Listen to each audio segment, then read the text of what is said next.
বন্ধুরা, কি খবর? আপনাদের ওখানেও কি বৃষ্টি হচ্ছে? আমাদের বাড়ির প্যান্ডেল প্রায় কমপ্লিট হয়ে এসছে। সকালে দেখলাম এই যে মিস্ত্রিরা এখনো পর্যন্ত কাজ করছে। যেহেতু গতকাল আমাদের বাড়িতে কালী পুজো রয়েছে, তাই জোর কদমে কাজ চলছে। কিন্তু বন্ধুরা, এই যে দুপুরের পর থেকে দেখি ঝোড়ো হাওয়া বইতে শুরু করেছে।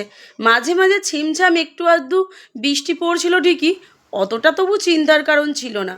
দেখুন না, কত জোরে জোরে হাওয়া চলছে। ভাবলাম একটু ক্যামেরা বন্দি করে রাখি। কাকা শ্বশুর কাকিমা খুবই চিন্তা করছিলেন কিভাবে কি কালকে কাজ মিটবে সেই নিয়ে।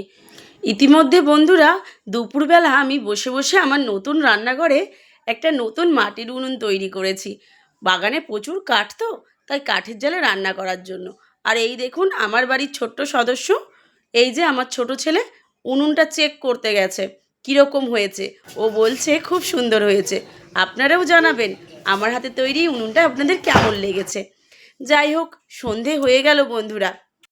বৈকাল থেকেই বন্ধুরা এইভাবে বৃষ্টি আরম্ভ হয়েছে, এবং যতই সন্ধ্যা হচ্ছে থেকে থেকে বৃষ্টির পরিমাণ কিন্তু একটু একটু করে বাড়ছে। তাই আমাদের দুশ্চিন্তাও একটু বেড়ে গেল বন্ধুরা। গতকাল যেহেতু পুজো বাড়ি, কীভাবে কি সব কিছু হবে তাই বুঝে উঠতে পারছি না। সকলেই খুব চিন্তা করছে। যাই হোক, আজকের ভিডিও এই পর্যন্তই বন্ধুরা। দেখা হবে পরবর্তী ভিডিওতে। আর কালকের আপডেট নিয়ে আমি আবার আসছি। শুভরাত্রি বন্ধুরা, টাটা।